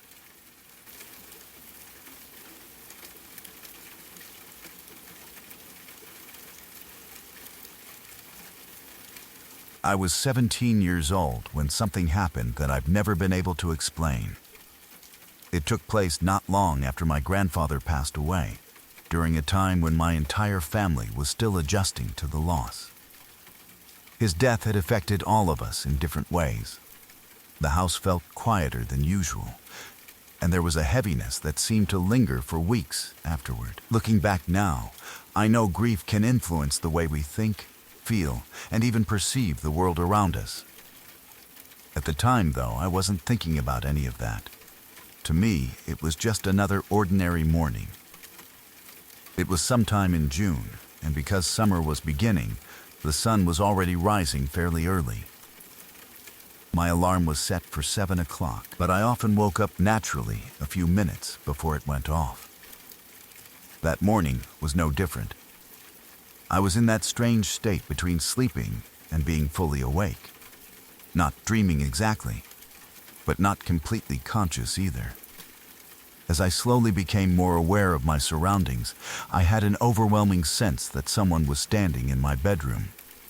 It wasn't just a vague feeling. I was convinced someone was there. The person seemed to be standing in the corner of my room near the bedroom door. I couldn't clearly see them because my eyes were still closed, but somehow I felt their presence so strongly that I didn't question it. In fact, I immediately assumed I knew who it was. I thought it was my mother. The idea made perfect sense in the moment. She wasn't someone who regularly checked on me while I slept, but the circumstances had been unusual lately. We had all been grieving after losing my grandfather, her father, and I figured maybe she'd woken up early, gone to the bathroom, and decided to quietly look in on me before going back to bed. It didn't seem strange. If anything, it felt comforting. I imagined her standing quietly by the door, just making sure I was okay. The feeling lasted for several moments. It wasn't frightening. I never felt threatened. It simply felt as though someone was standing there, watching over me. Eventually, I opened my eyes.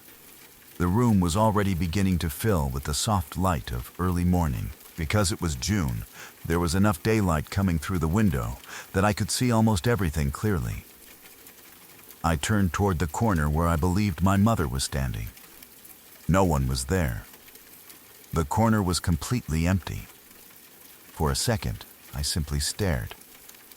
I was genuinely confused. The certainty I'd felt only moments earlier had been so strong that I expected to see someone standing exactly where I'd sensed them. Instead, there was nothing. My first thought wasn't anything supernatural. I assumed she must have quietly stepped away just before I opened my eyes. Maybe she'd already gone back to her bedroom. The timing seemed possible. Still puzzled, I got out of bed and walked into the hallway. Our bedrooms weren't far apart, so it only took a few seconds to reach my parents' room. I went over to my mother's side of the bed and quietly called her name. She didn't respond. I called again. Still nothing. Eventually, I had to wake her up. It wasn't the kind of response someone gives when they've just returned from walking around the house. She was deeply asleep. The kind of sleep where it takes several attempts before someone even understands that they're being spoken to. I remember having to repeat my question multiple times. At least 3 times, maybe more. She was so groggy that she couldn't immediately understand what I was asking. Finally, after she woke up enough to respond, I asked whether she'd just been standing in my room. She looked completely confused. She told me she hadn't. In fact, judging by how deeply she'd been sleeping, it was obvious she hadn't been awake recently at all. That realization caught me off guard. If she hadn't been in my room, then why had I been so certain that someone was standing there? I remember going back to my room, still trying to make sense of it. The feeling had been incredibly convincing. It hadn't seemed dreamlike. It hadn't felt vague. For those few moments between sleeping and waking, I genuinely believed another person was quietly standing near my bedroom door. The experience never repeated itself. Not in that house.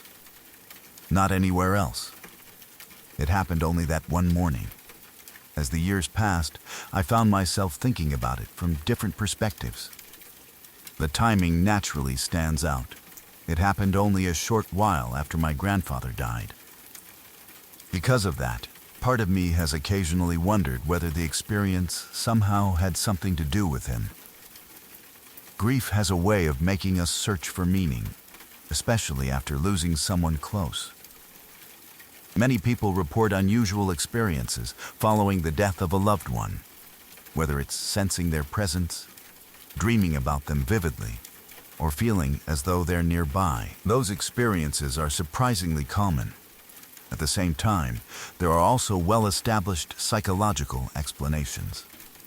Sleep researchers describe something called hypnopompic hallucinations, vivid sensory experiences that can occur while transitioning from sleep to wakefulness. People sometimes see figures, hear voices, or feel another person's presence in the room, all while believing they're fully awake. These experiences can feel astonishingly real. Knowing that has helped me understand that there are entirely natural explanations for what happened. Still, understanding the science doesn't erase how convincing the experience felt. What has always stayed with me wasn't seeing someone. I never actually saw a figure standing there. It was the certainty, the absolute conviction that another person was quietly watching over me from the corner of the room. That feeling was so strong that I never questioned it. Not until I opened my eyes. Even then, I assumed my mother had simply left a moment earlier. Only after waking her from such a deep sleep did I realize that explanation didn't fit. I've replayed the morning countless times over the years. Could I simply have awakened while still partially dreaming? Absolutely. That may very well be what happened. The human brain is capable of producing incredibly vivid sensations during those transitions between sleeping and waking. It's one of the most reasonable explanations. On the other hand, I can't completely dismiss how unusual the timing felt. Losing my grandfather had affected our entire family emotionally. Whether that emotional state contributed to the experience psychologically, or whether it meant something else, is impossible to know. I've never claimed that I encountered a ghost. I honestly don't know what happened. I only know what I experienced. I slowly woke before my alarm. I felt someone standing quietly in the corner near my bedroom door. I believed it was my mother checking on me. When I opened my eyes, the room was empty. Moments later, I found my mother asleep so deeply that it took repeated attempts just to wake her enough to answer a simple question. After that morning, nothing similar ever happened again. No mysterious figures, no strange sensations, no unexplained presences. Just that one experience that has remained with me ever since. Even now, when I think back on it, I don't immediately remember fear. I remember confusion. I remember standing in the hallway wondering how I could have been so certain someone had been in my room, and I remember my mother slowly waking from such a deep sleep that it became impossible to believe she'd been standing beside my bedroom only moments earlier.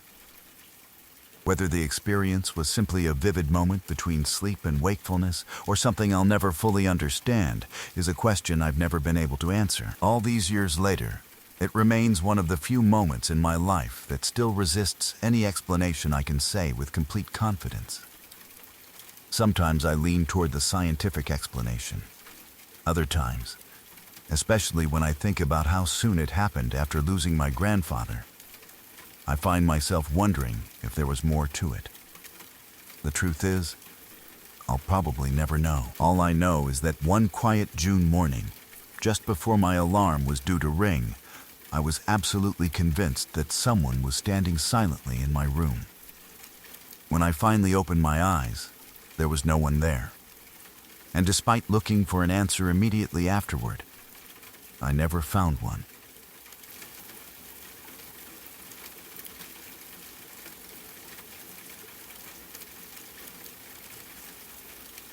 This happened when I was living in a shared flat, and even now I do not know whether what followed was caused by a person, something supernatural, or a series of strange events that only seemed connected. At the time, I tried to explain everything logically. I did not want to become the kind of person who panicked over noises, open doors, or things that might have simple causes. But by the end of that week, I no longer cared what the explanation was. I only knew I did not feel safe there, and I never stayed another night. The first strange moment happened while I was walking home. I was already close to the flat when I noticed a man farther behind me on the path.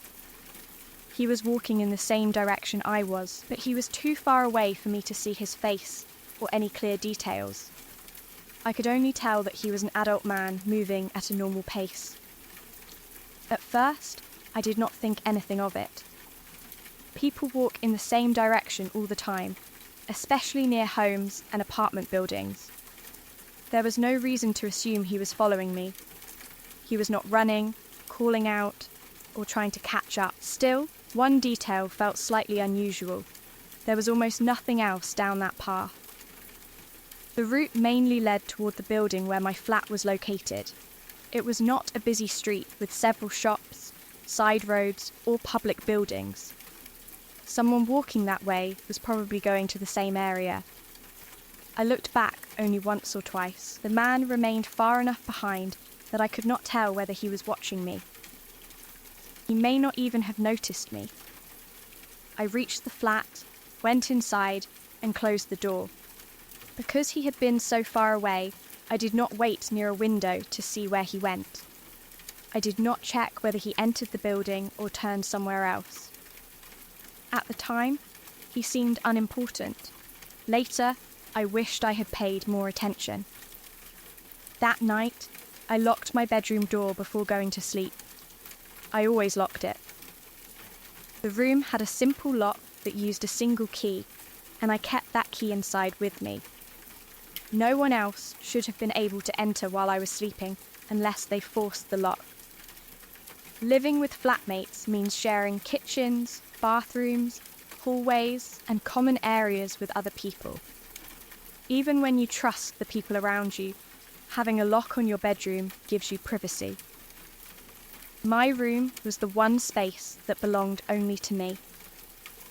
I went to bed, expecting a normal night. At exactly 3 a.m, I woke suddenly. There was a loud sound in the room. My first impression was that someone had picked up one of my pillows and thrown it across the floor. It was not simply a soft movement beside the bed. The sound had weight and direction. Something seemed to strike another part of the room before landing. I sat up quickly and tried to understand what had happened. The room was dark, and for a few seconds, I could see only the shapes of furniture. I listened for movement near the door or footsteps outside. There was nothing. I switched on a light and checked the room. Nothing appeared obviously wrong. The door was still locked.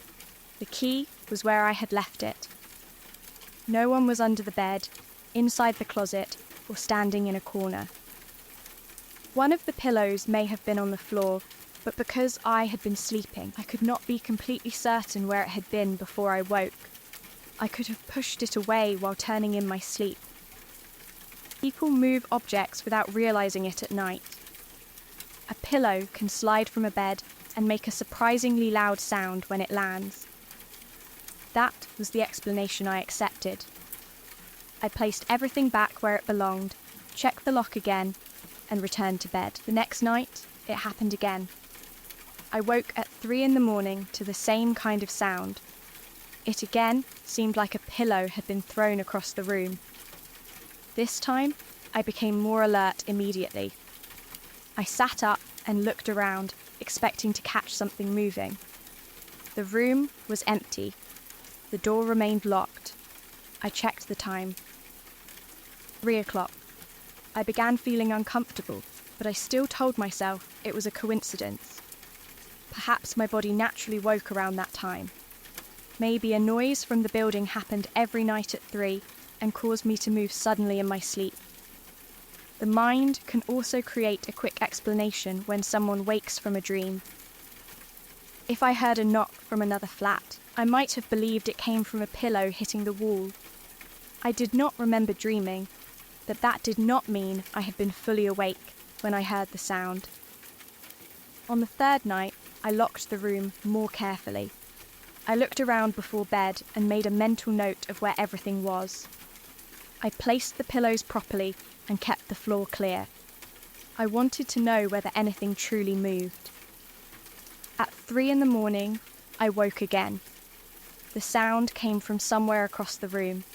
My heart started beating hard before I even opened my eyes completely. I turned on the light and checked. I still could not prove what had happened.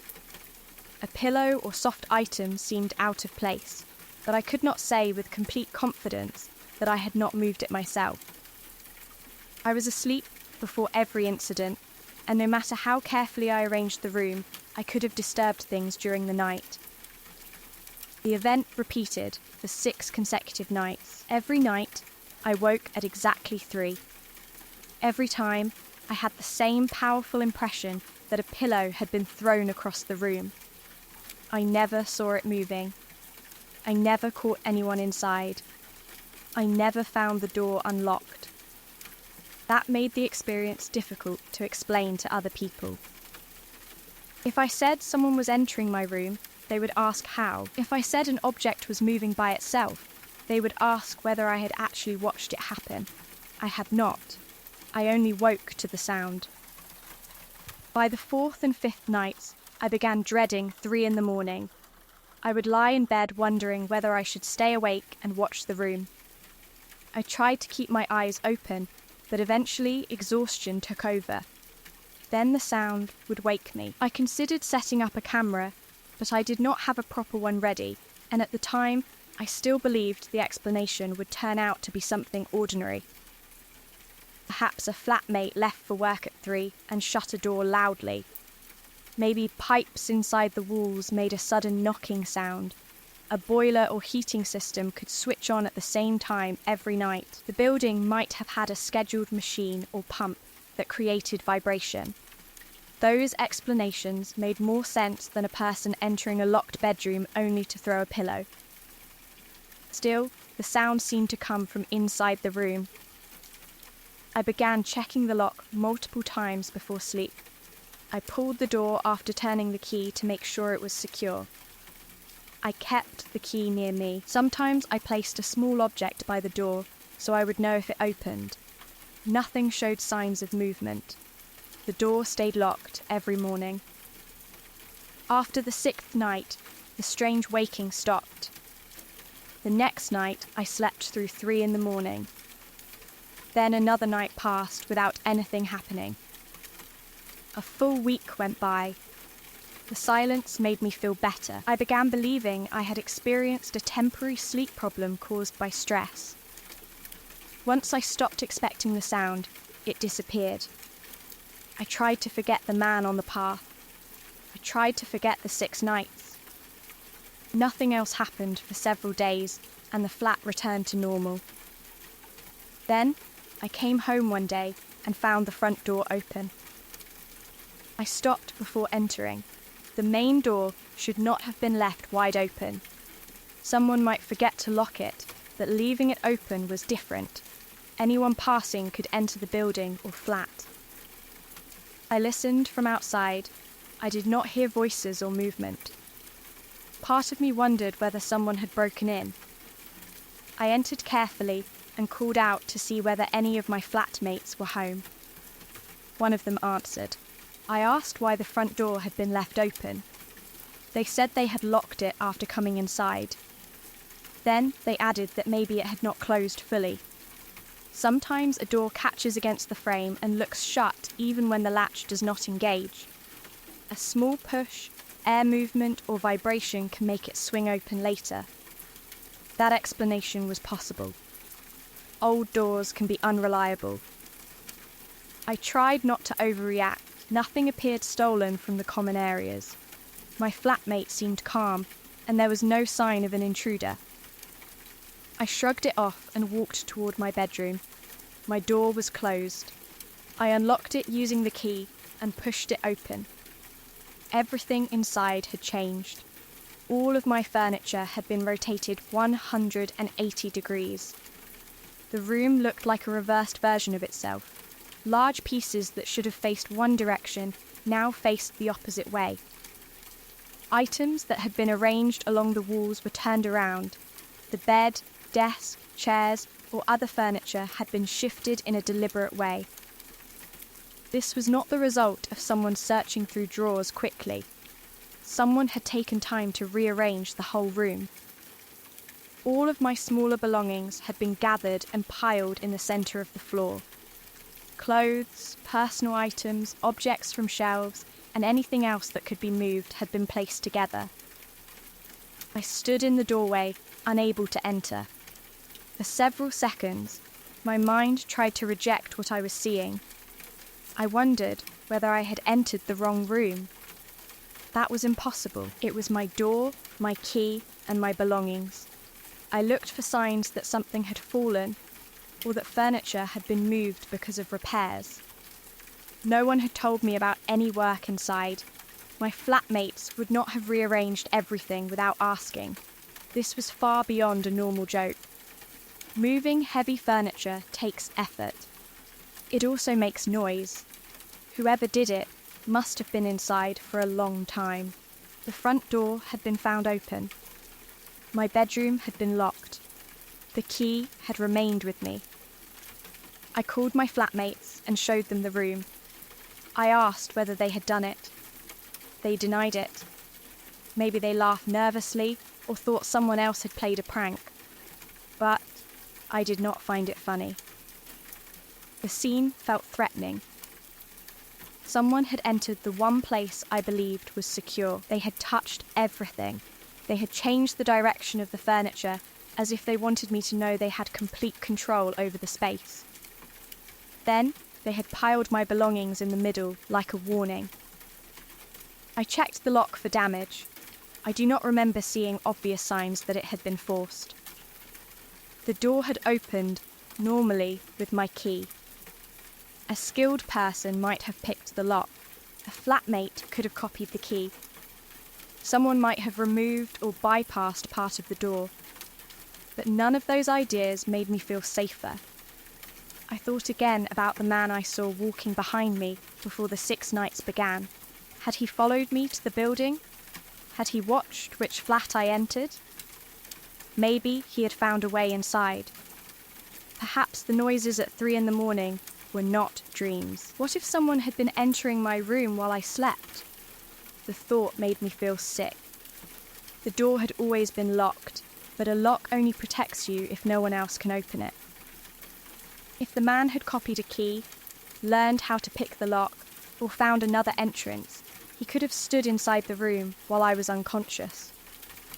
The sound of the pillow may have been deliberate. Maybe he threw it to see whether I would wake.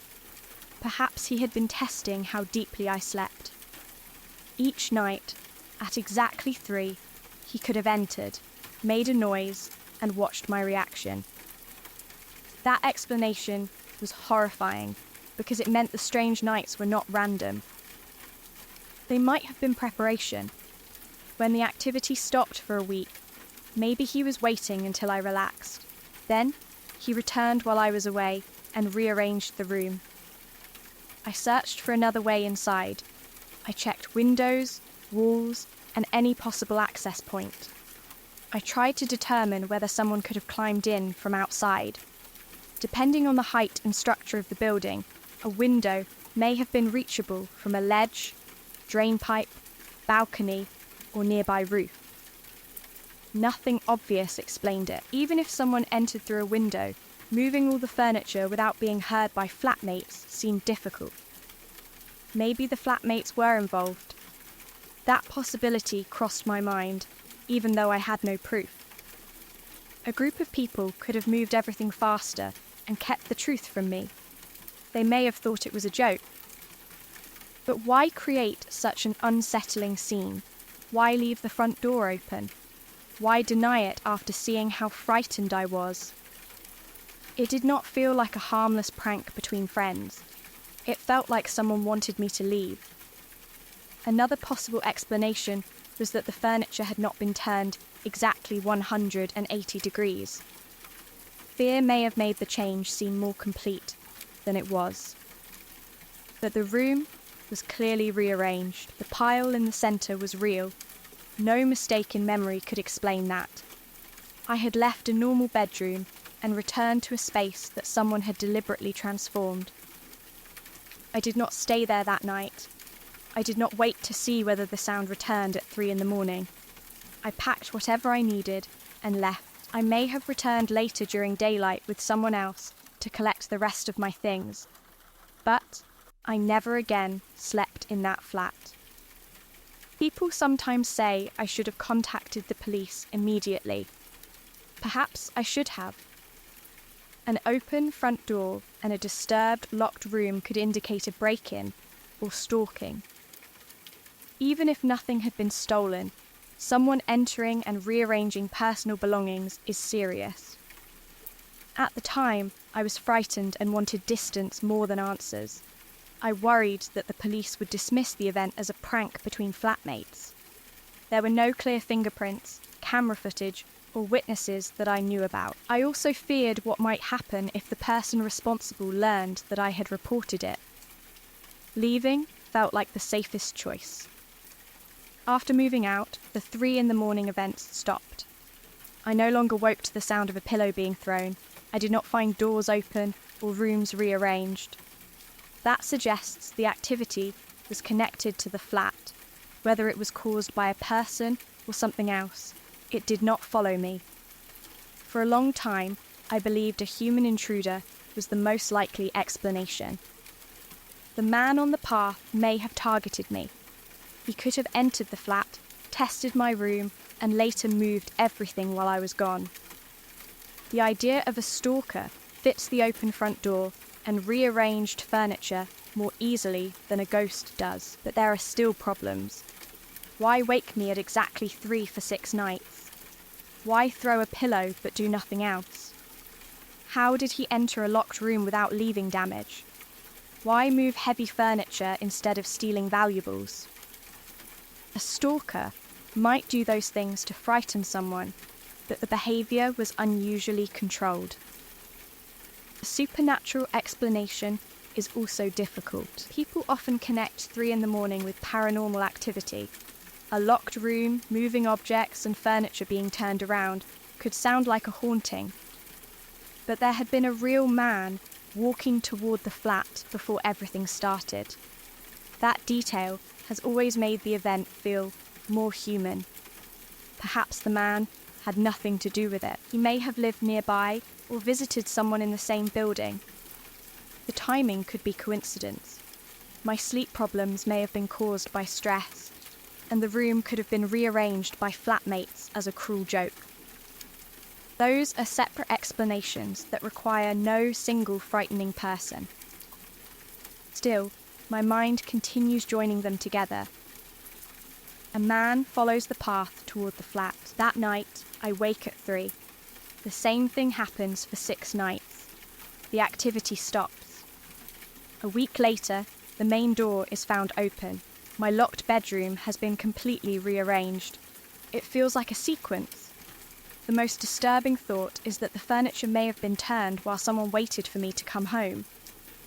Maybe the person remained nearby and watched the building. Perhaps he wanted to see my reaction. If so, leaving immediately may have disappointed him. I never received a message, note, or direct threat. No one admitted responsibility. That lack of explanation is why the experience stayed with me. If a flatmate had confessed, I could have been angry and eventually moved on.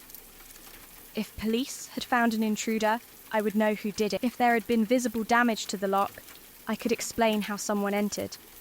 Instead, I was left with a room that should have been secure and evidence that someone had been inside. Sometimes I imagine the nights differently now. I picture myself sleeping while the door slowly opens. A person enters using a key or tool. He stands beside the bed and watches. Then he throws the pillow. I wake and switch on the light, but he has already slipped into the hall and locked the door again. That does not seem possible because I checked the room immediately and found the door secured. but something woke me. Something happened at 3 for 6 nights. Maybe the sound never came from the pillow. Perhaps it came from inside the wall, ceiling, or another flat. My sleeping brain connected it to an object in the room because that was the closest explanation. If so, those nights may have had nothing to do with the later break-in. I would prefer that. It would mean no one entered while I slept. But I will never know.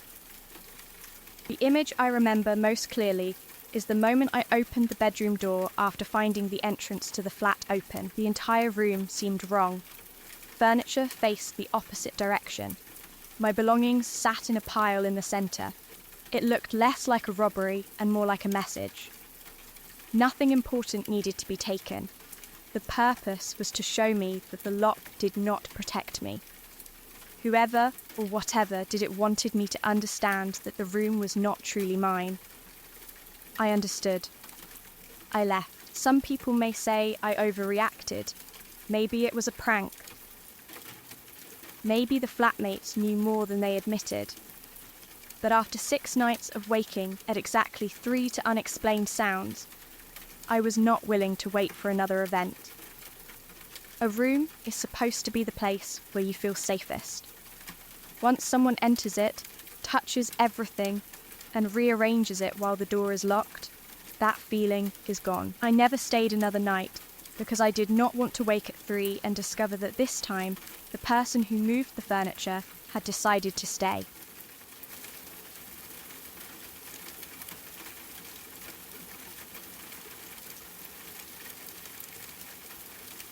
Tonight's stories are over, but darkness has a way of making memories feel closer.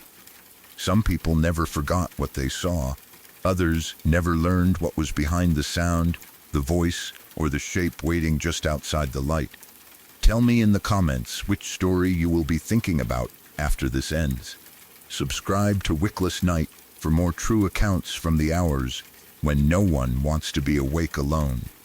Sleep carefully, and do not trust every shadow that stays still.